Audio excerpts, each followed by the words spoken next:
Hi, my name is Haley Hannon and I am one of the English teachers for Pre-AP Freshmen at Coronado High School.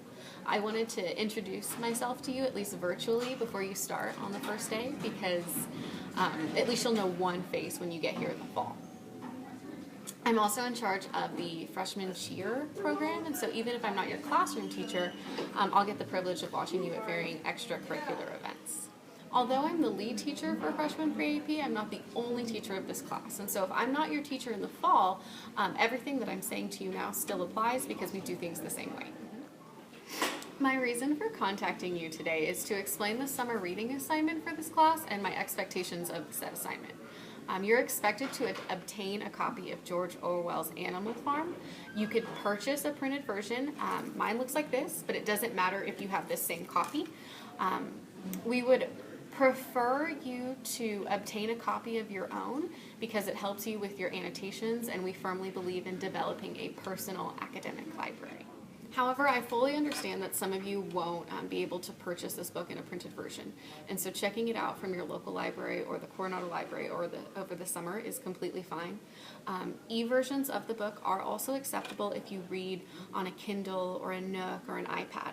However, we don't allow students to read on their phones just because the screen is too small, it's too easy to skim, and if we're trying to teach you to read in detail, we've learned that students doing that on phones just don't do a good job of that. This novel must be read in its entirety by the first day of classes in the fall, and I'll discuss that annotation process in just a second. So many students enter high school with this idea that if they skim the novel or if they just read online summaries that they'll be fine for the test. This isn't the case for this class or any other pre-AP or AP English class at Coronado High School. The sooner you learn this lesson, the better off you're going to be.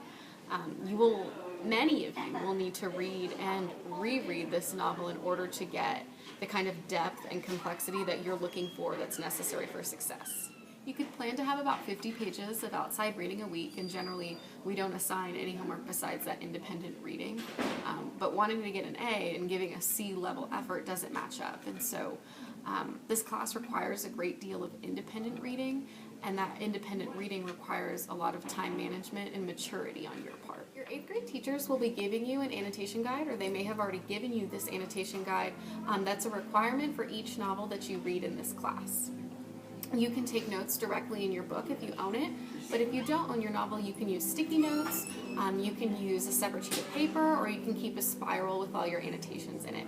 Generally, the spiral worked really well for my students because it was a lot more difficult to lose a spiral than it was to lose a single sheet of notebook paper. The annotations are something that I will check on the day of the test.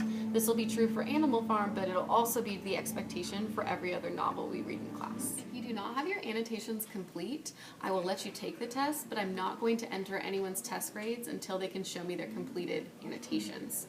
A missing test grade in the grade book equates to a 0 numerically, and so failing to do the annotations means that you have a 0 in the grade book for as long as it takes you to complete the annotations assignment. The annotations are what we call a formative grade, and so because it informs my instruction, you could think of them as a smaller quiz grade, and each day that your annotations are late is 25 points off, up to 50 points. Again, all the information that I've given to you today is also written on your annotation guide sheet as well as the summer reading sheet as well, and so please refer to that for any clarification.